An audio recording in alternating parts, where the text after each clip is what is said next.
Lonzo Ball. Lonzo Ball, one and done. Yeah, last week I was, sitting there talking about how I thought it'd be great.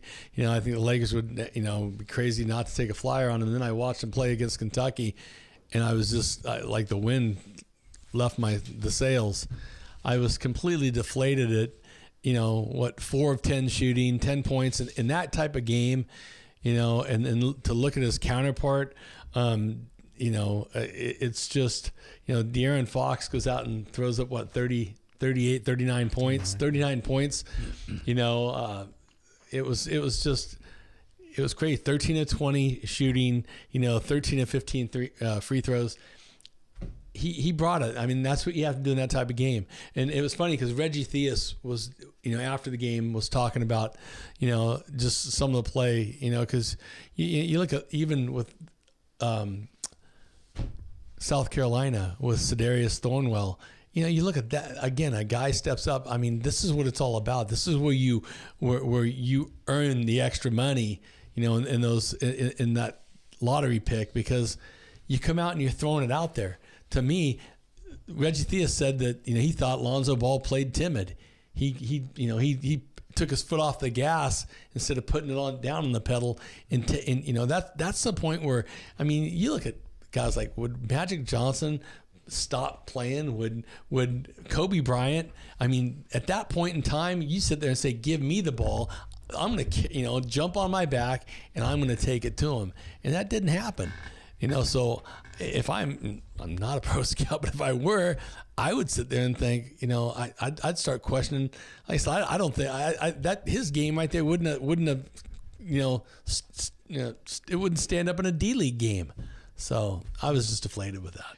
Yeah, and it's I can see where after that game, Bruin fans and Laker fans who are hopeful that they might keep their lottery pick and get him would be disappointed. But the body of his work as a 19-year-old freshman, Wooden Award finalist, it's terrific, and I don't think he should be judged on that one specific game. Whether or not that drops his value in the draft, it might. It might.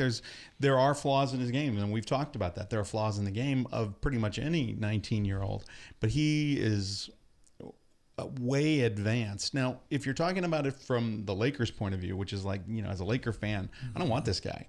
That might be right. But he's a big bargaining chip. That they could use if they hold on to that pick. He's not going to go first overall. He's not going to go. I don't think. But second or third, he could. But again, that's still a tall order to get him. He's a Wooden Award finalist for a reason. He's a facilitator. The thing that I think of when I saw that game was UCLA didn't play enough defense. They had resorted to a 2-3 zone, and it kind of changed their fortunes. But when they had to switch to a man-to-man, it was a little bit better because their energy was a little better.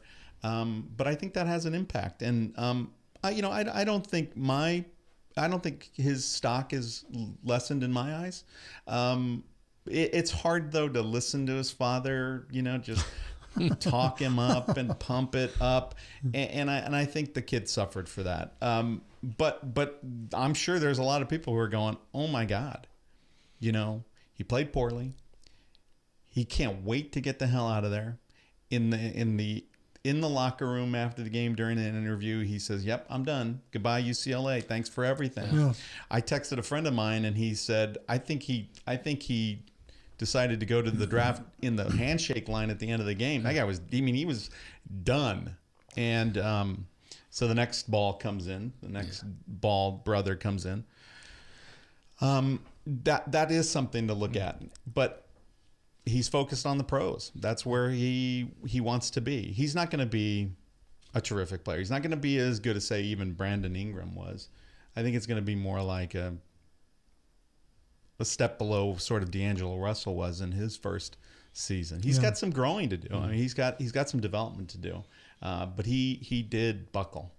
He did buckle. He blinked.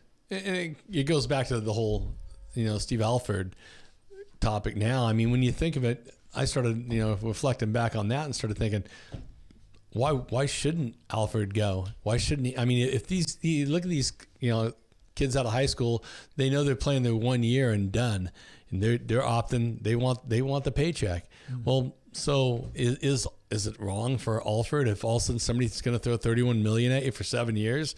That's what you do. People sit there and say, "Oh, there's no loyalty." And well, there's no loyalty in most of the kids nowadays that go to a college. I mean, unless something changes there.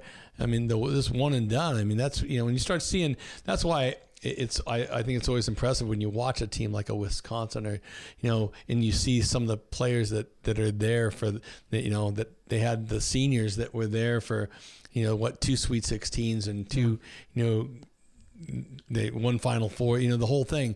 They stick it out. That to me is impressive. And you look at that Malik Monk. I mean, there's another guy that day just stepped it up, went out and played, threw it out. And that's the thing I guess you'd expect to see. I mean, this tournament brings out the best in the best. Yeah. And that's and that's what makes it exciting. That's what makes this Final Four is going to be great.